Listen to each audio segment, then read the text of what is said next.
22 июля 2011 года самолеты НАТО нанесли удар по промышленному объекту недалеко от города Брега на побережье Ливии. Через несколько дней представители Альянса заявили, что на территории завода якобы были обнаружены ракетные установки, и объект использовался в военных целях. Но была одна деталь, о которой почти никто тогда не говорил. Этот завод не выпускал ракеты. Он производил гигантские бетонные трубы, необычные водопроводные трубы, а конструкции диаметром около 4 метров. Они были настолько широкими, что внутри каждой мог свободно проехать городской автобус. Вес одной такой секции превышал 70 тонн, а изготовить ее можно было только на специально построенном предприятии. Именно эти трубы были частью одного из самых масштабных инженерных проектов XX века. Без них невозможно было поддерживать работу системы, которая снабжала питьевой водой большую часть страны. Если производство таких труб останавливалось, со временем становился невозможным ремонт тысяч километров подземных магистралей. Проект назывался «Великая рукотворная река». Его называли крупнейшей системой транспортировки пресной воды в истории человечества. И чтобы понять, почему уничтожение одного завода могло однажды оставить без воды миллионы людей, сначала нужно ответить на другой вопрос. Откуда вообще Ливия берет воду? Ответ кажется почти невероятным, потому что на поверхности воды почти нет.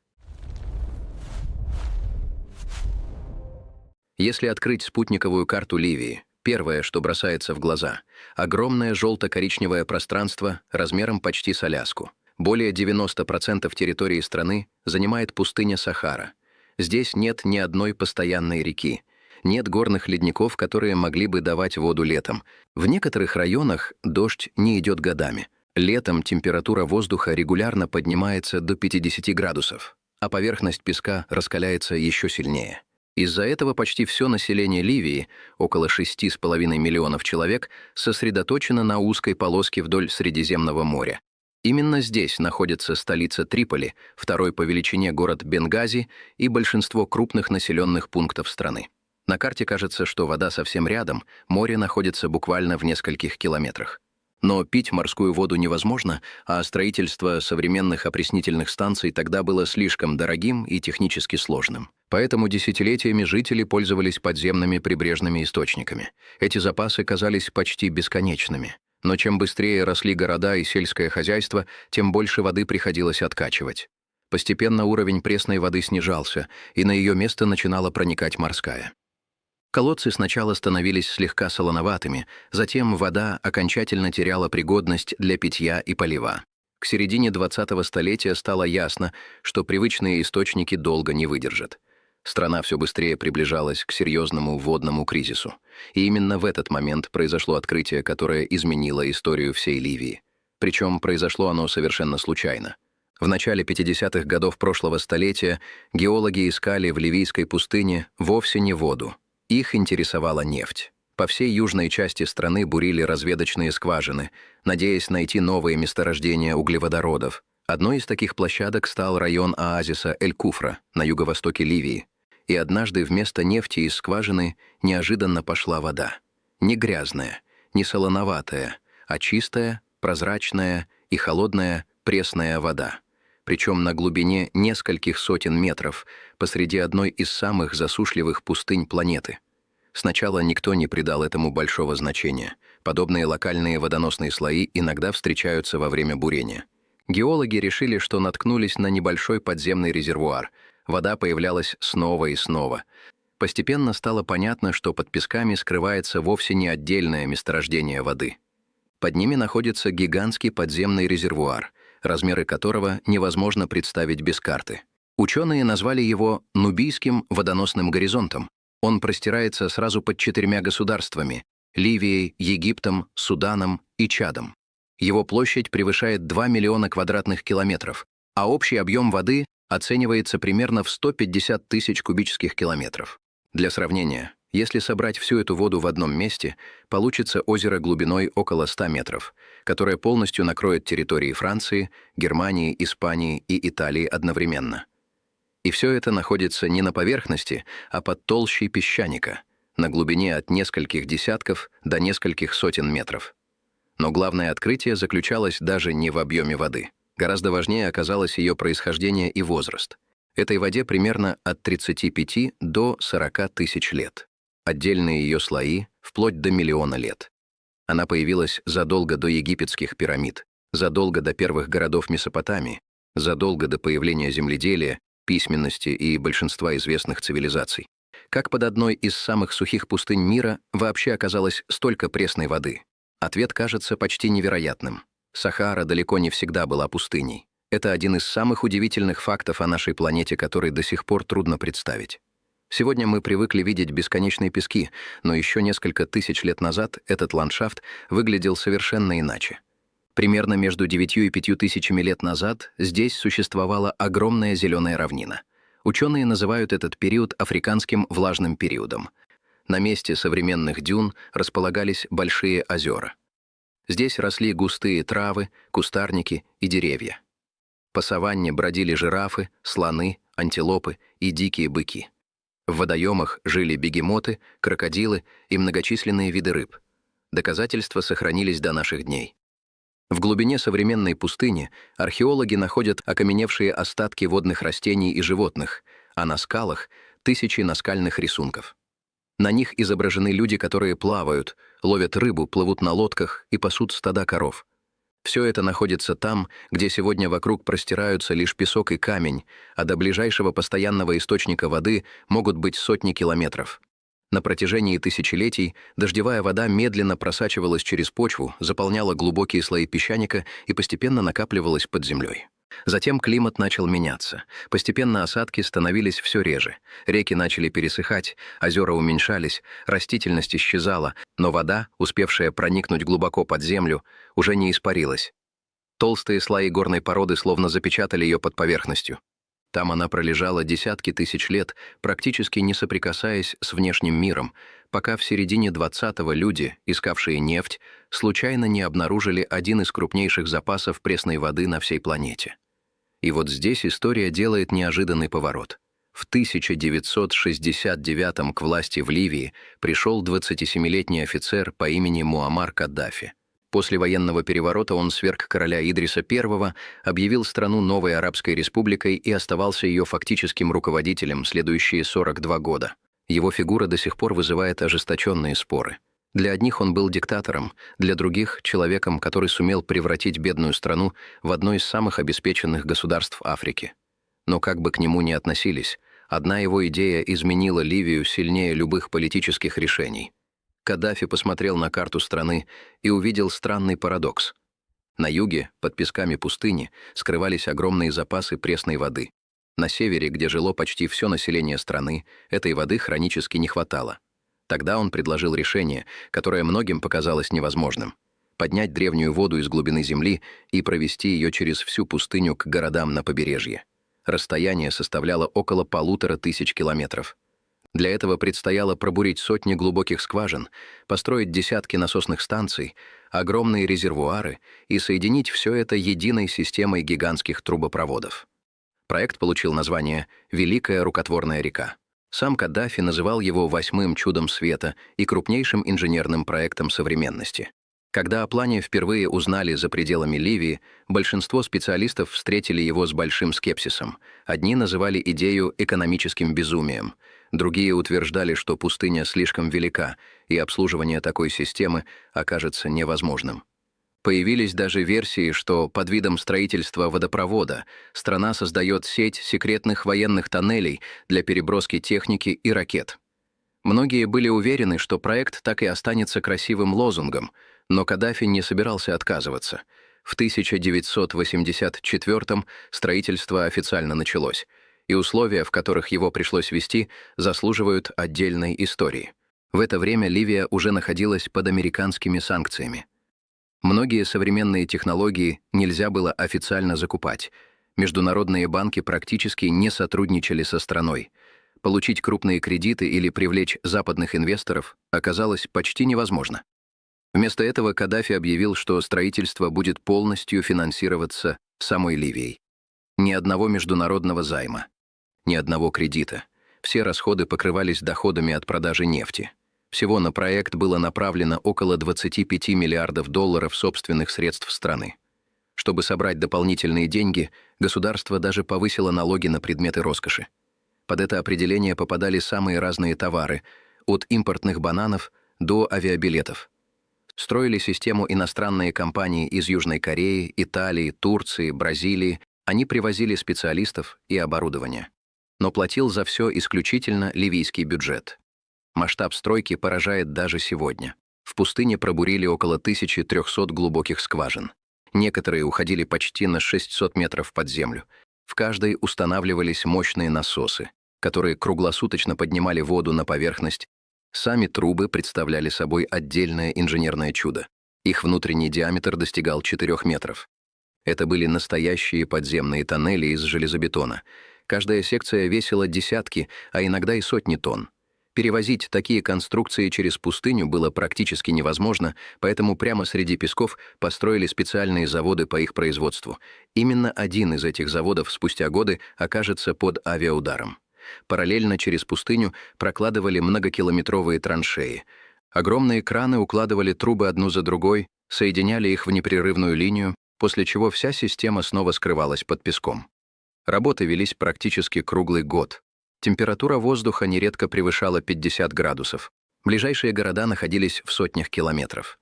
Поэтому для строителей приходилось создавать полноценные временные поселки с электростанциями, кухнями, медицинскими пунктами, мастерскими и жилыми корпусами. Фактически каждый строительный участок превращался в самостоятельный маленький город посреди абсолютно безжизненной пустыни. В результате общая длина трубопроводов превысила 4000 километров. Первая очередь проекта заработала в 1991-м. Именно тогда древняя вода, которая десятки тысяч лет покоилась глубоко под песками, впервые пришла в Бенгази и другие города восточного побережья. Для миллионов людей это стало настоящей революцией. Из кранов впервые пошла вода, добытая не из местных скважин, а из гигантского подземного резервуара, расположенного почти за 1500 километров. Через 5 лет завершили вторую фазу строительства. Вода дошла до Триполи. Ливия стала единственной страной Африки, столица которой снабжалась пресной водой из настолько удаленного подземного источника. Изменения быстро стали заметны даже из космоса. В самом сердце пустыни начали появляться идеально круглые зеленые поля. Причина такой формы проста. В центре каждого участка находилась скважина, вокруг которой медленно вращалась длинная дождевальная установка. За несколько часов она описывала полный круг, равномерно поливая землю. На этих участках начали выращивать пшеницу, ячмень, овощи и фрукты. Появились молочные фермы, животноводческие комплексы и сельскохозяйственные хозяйства. Там, где еще недавно были только песок и жара, возникли настоящие островки жизни. Многие районы, считавшиеся абсолютно бесполезными для земледелия, впервые начали приносить урожай. Сегодня Великая рукотворная река обеспечивает около 70% всей пресной воды Ливии. Каждый день система перекачивает примерно 6,5 миллионов кубических метров воды. Без этой инфраструктуры современная Ливия в ее нынешнем виде фактически не смогла бы существовать. Но именно здесь заканчивается история инженерного триумфа. Потому что у этого проекта была цена, и она оказалась гораздо выше, чем просто миллиарды долларов, потраченные на строительство. Нубийский водоносный горизонт — это так называемая ископаемая вода. Она почти не пополняется. Современные дожди настолько редки и слабы, что практически не доходят до тех глубин, где находится этот гигантский резервуар. То есть вода, которую сегодня поднимают насосы, не заменяется новой. Это такой же конечный ресурс, как нефть или природный газ. Каждый кубометр, поднятый на поверхность, уменьшает общий запас навсегда. Когда проект только запускался, ливийские власти уверяли, что воды хватит на тысячи лет. Эти оценки основывались на общем объеме подземного резервуара и сравнительно небольшом тогда потреблении. Однако многие независимые гидрологи считают такие прогнозы слишком оптимистичными. По разным моделям, если сохранятся нынешние объемы добычи и площадь орошаемых земель продолжит увеличиваться, наиболее доступные запасы могут значительно истощиться уже через 60-100 лет. Другие специалисты называют сроки в несколько сотен лет, а самые осторожные оценки действительно говорят примерно о 1000 лет. Но все сходятся в одном — источник не бесконечен. И здесь возникает еще одна проблема. Даже если воды останется много в глубине, ее уровень будет постепенно опускаться. Скважины придется бурить все глубже, устанавливать более мощные насосы, тратить больше электроэнергии и денег на подъем каждого литра, то есть добыча станет значительно дороже и сложнее. Если однажды этот резервуар перестанет обеспечивать страну, Ливия окажется в еще более тяжелом положении, чем до строительства Великой рукотворной реки. Прибрежные водоносные горизонты, которыми пользовались веками, уже сильно истощены. Многие колодцы засолены настолько, что вернуть их к прежнему состоянию практически невозможно. Морская вода проникла в пласты, вытеснив пресную. Вернуться к старой системе водоснабжения уже не получится. Есть и еще один тревожный сигнал, который подтверждает, что процесс уже идет. В районе оазиса Эль-Куфра, где находится одна из крупнейших зон добычи, спутниковые наблюдения и данные гидрологов показывают устойчивое снижение уровня подземных вод. За период с 2005 по 2015 год он опустился в среднем примерно на 5,5 метров. Для огромного подземного резервуара это немного, но сама тенденция говорит о главном – воды становится меньше, и она не успевает восполняться. С каждым годом насосам приходится поднимать ее все с большей глубины. Это увеличивает нагрузку на оборудование, повышает расходы на эксплуатацию и делает всю систему еще более зависимой от бесперебойной работы электростанций и инфраструктуры. Есть и политическая сторона этой истории. Нубийский водоносный горизонт не принадлежит одной стране. Все 4 государства имеют право использовать этот ресурс. Но международного договора, который бы четко распределял допустимые объемы добычи, до сих пор нет. Каждая страна бурит собственные скважины и самостоятельно принимает решение о том, сколько воды поднимать на поверхность. Пока серьезных конфликтов не возникало, потому что запасы огромны. Но если уровень начнет быстро снижаться, интересы соседей неизбежно столкнутся. Именно поэтому многие аналитики уже сегодня говорят, что будущие конфликты на севере Африки могут быть связаны не столько с нефтью, сколько с водой. Нефтяные месторождения можно заменить другими источниками энергии. Пресную воду заменить гораздо сложнее. Но самая серьезная угроза для Великой рукотворной реки появилась гораздо раньше, чем мог закончиться подземный резервуар. Она пришла не из глубины земли, она пришла вместе с войной. В 2011-м в Ливии началась гражданская война. Режим Муаммара Каддафи пал, сам он был убит, а страна фактически распалась на несколько центров силы. Именно в этот момент огромная система водоснабжения оказалась без единого хозяина. Представьте масштаб этого хозяйства. Более 4000 километров труб, около 1300 глубоких скважин, десятки насосных станций, огромные резервуары, сотни километров линий электропередачи. Все это требует постоянного обслуживания, замены деталей, работы инженеров и поставок оборудования. Любая сложная техническая система без ухода постепенно начинает разрушаться. Почти сразу возникла еще одна проблема. Завод по производству запасных бетонных труб возле Бреги был уничтожен авиаударом. Второй завод получил серьезные повреждения. Производство практически остановилось. Это означало, что если где-то под землей разрушится очередной участок трубопровода, изготовить новую трубу будет уже негде. Одновременно страну начали покидать инженеры, проектировщики и специалисты по эксплуатации. Многие иностранные подрядчики эвакуировались, а часть местных работников просто перестала выходить на работу из-за боевых действий. Во время Второй гражданской войны ситуация стала еще тяжелее. К 2019-му только на западной ветке системы из 479 эксплуатационных скважин 101 уже не работала. Одни были повреждены, другие разграблены, третьи оказались на территории, где обслуживание стало невозможным. Но вскоре выяснилось, что разрушать трубы вовсе не обязательно. Достаточно просто перекрыть один насос, и вода превращается в оружие. В апреле 2020-го вооруженная группировка захватила насосную станцию, через которую проходило водоснабжение Триполи и окружающих районов. Почти 2 миллиона человек практически одновременно остались без воды. Международные организации назвали произошедшее гуманитарной катастрофой. И это был далеко не первый случай. За год до этого различные вооруженные формирования уже использовали водопровод как средство давления, перекрывая подачу воды столице и требуя выполнения политических условий. Иногда ситуация доходила до абсурда. Чтобы доставить одну единственную запасную деталь к насосной станции, Международному комитету Красного Креста приходилось отдельно договариваться с воюющими сторонами о безопасном проезде грузовика через линию фронта. Фактически, судьба миллионов людей зависела от того, сможет ли одна машина проехать несколько десятков километров. При этом существует любопытный парадокс. Несмотря на ожесточенную войну, ни одна из сторон так и не попыталась полностью уничтожить великую рукотворную реку. Разрушить систему полностью означало обречь на жажду не только противника, но и собственное население. Поэтому огромный водопровод постепенно превратился в объект негласного табу. Воевать можно, захватывать города можно, но уничтожать единственный источник воды для миллионов людей нельзя. Сегодня великая рукотворная река продолжает работать, но уже далеко не так, как задумывалось изначально. Из 5 крупных этапов проекта полностью завершены только 2. Остальные либо построены частично, либо вообще так и остались на бумаге. Денег на продолжение строительства нет. Государственный бюджет переживает тяжелый кризис. Нефтяные доходы сократились, инфраструктура изношена, а политическая ситуация остается крайне нестабильной. Из-за этого многие участки системы работают практически на пределе своих возможностей.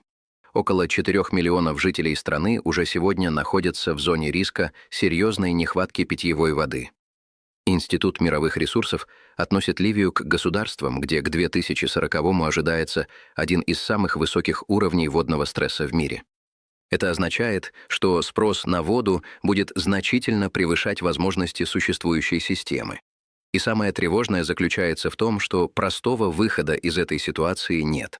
Теоретически, Ливия могла бы перейти на массовое опреснение морской воды. Многие богатые страны Ближнего Востока именно так и поступают, но такие заводы требуют огромных инвестиций, стабильного энергоснабжения, современных технологий и постоянного обслуживания. Для государства, которое десятилетиями живет в условиях политического кризиса, это чрезвычайно сложная задача. Получается своеобразная ловушка. Страна полностью зависит от проекта, который не может полноценно модернизировать, не может быстро заменить другой системой и уже с трудом поддерживает в рабочем состоянии. Если же посмотреть на всю эту историю со стороны, становится понятно, что это гораздо больше, чем рассказ о строительстве необычного водопровода. Это история о древней воде, которая пролежала под песками десятки тысяч лет. Человечество научилось поднимать ее всего за несколько десятилетий. Но скорость, с которой мы расходуем этот подарок прошлого, несравнимо выше скорости, с которой природа способна создать новый. Когда-нибудь насосы остановятся, когда-нибудь зеленые круги среди песков исчезнут. И тогда Сахара постепенно вернет себе ту территорию, которую человек сумел отвоевать у нее лишь на короткий исторический миг. А как считаете вы, стоило ли вообще использовать воду, которая копилась под землей десятки тысяч лет? Или такие запасы нужно сохранять любой ценой, даже если миллионы людей нуждаются в них уже сегодня? И может ли человечество однажды столкнуться с войнами не за нефть, а именно за пресную воду? Напишите свое мнение в комментариях, будет интересно почитать разные точки зрения. Если выпуск оказался для вас интересным, обязательно поставьте лайк и подпишитесь на канал, чтобы не пропустить новые документальные расследования.